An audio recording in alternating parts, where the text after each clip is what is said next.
Hey, so today we're going to be talking about fundamentals of instruction, human behaviors, and effective communication. So let's get into it with the overview. Today we're just going to be talking about definitions of human behavior, human needs and motivation, different defense mechanisms, and student emotional reactions, basic elements of communication, barriers to effective communication, and developing communication skills. So first off, we want to define what human behavior is, and it's the product of factors that cause people to act in predictable ways, and it's also the result of attempts to satisfy certain needs. Understanding human behavior leads to successful instruction. Students whose learning styles and are compatible with the teaching styles of an instructor, they tend to retain information longer, apply it more effectively, learn more, and have a more positive attitude towards the course in general. So yeah, just having your different teaching styles tailored to your students will help them learn better and be more effective as a pilot. Moving on to Maslow's hierarchy of needs. Um, these needs are satisfied in the order of importance, starting with psychological needs, moving to safety and security, love and belonging, self-esteem, and self-actualization. Moving on to uh, basically two different types of people. We have first the theory X, which basically means describes someone as who has an inherent dislike for work and will avoid it whenever possible. Also, these people must be coerced, controlled, directed, or threatened with punishment in order to get them to achieve organizational objectives or their goals. People they prefer to be directed and they don't want responsibility and have little or no ambition. And also, these people they seek security above all else. And moving on to theory Y, or the different half of that, these people are basically the opposite. They like work and it's natural, just like playing and rest.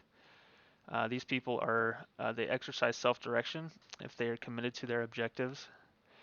They are committed and to their objectives uh, if the commitment to objectives is a function of the rewards associated with their achievement. People learn to accept and seek responsibility. Creativity, ingenuity, and imagination are widely distributed among the population, and these people believe that people have potential. Moving on to some defense mechanisms. These are basically when we're faced with stress, these are how people react to stress. One is repression, the defense mechanism whereby a person places uncomfortable thoughts into inaccessible areas of the unconscious mind. Things a person is not able to cope with are pushed away to be dealt with at a later time or to be forgotten completely. Denial is a refusal to accept external reality because it's too threatening. Denial can also take the form of minimization, just making things seem smaller or not as important or as stressful as they really are. Compensation.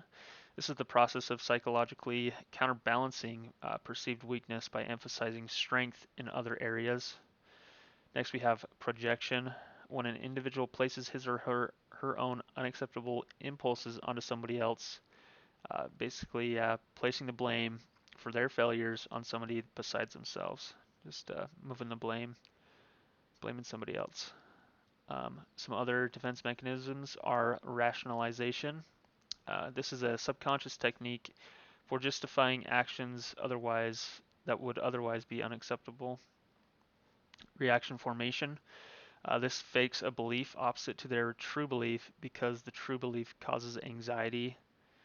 Fantasy. This is basically daydreaming. This occurs when a student daydreams about things how things should be rather than dealing with how things are. And displacement.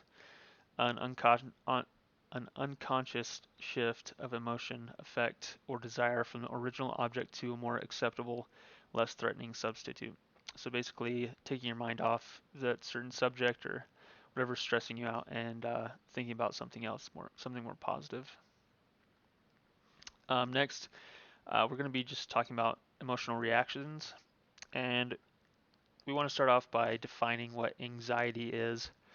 So, anxiety is a feeling of worry, nervousness, or unease, often about something that is going to happen, typically something with an uncertain outcome. And some normal reactions to stress or anxiety would be people, they respond rapidly and exactly within the limits of their training. They think rationally, act rapidly, and are extremely sensitive to all aspects of their surroundings. Basically, they have a clear mind and they're able to think before they act.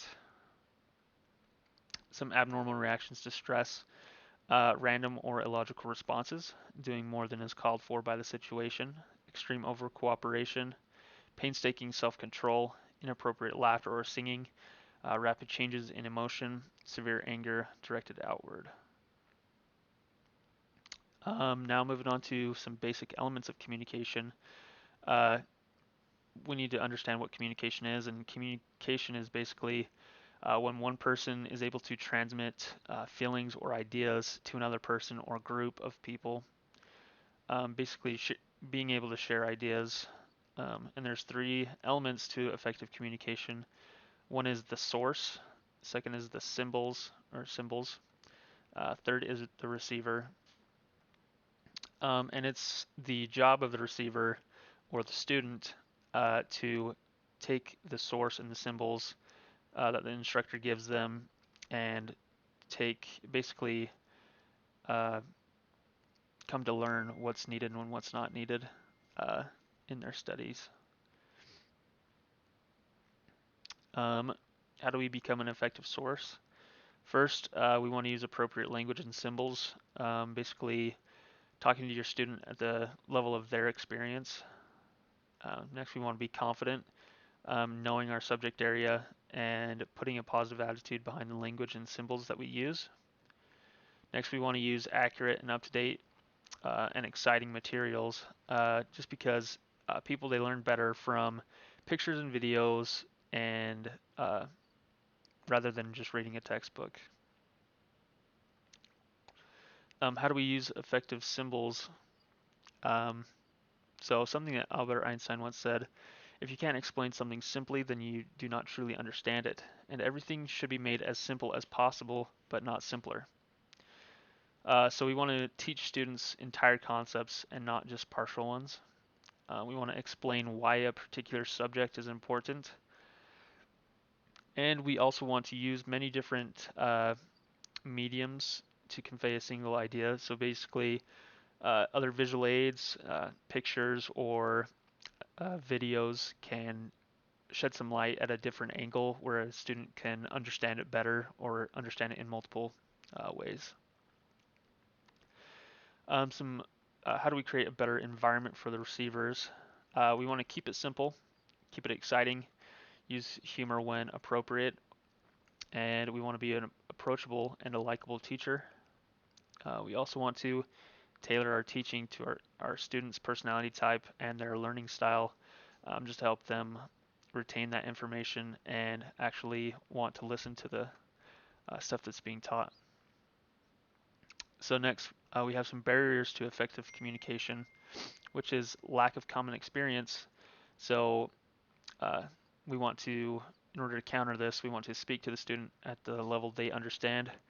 We don't want to be using acronyms that they've never heard of before.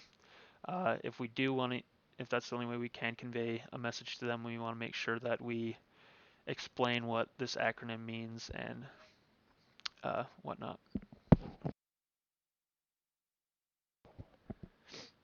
Next, we have confusion between the symbol and the symbolized object. When a word is confused with what is meant to represent, we don't want to confuse our students with symbols that they have different meanings towards. Overuse of abstractions, using abstract words that don't call forth mental images in the minds of the students.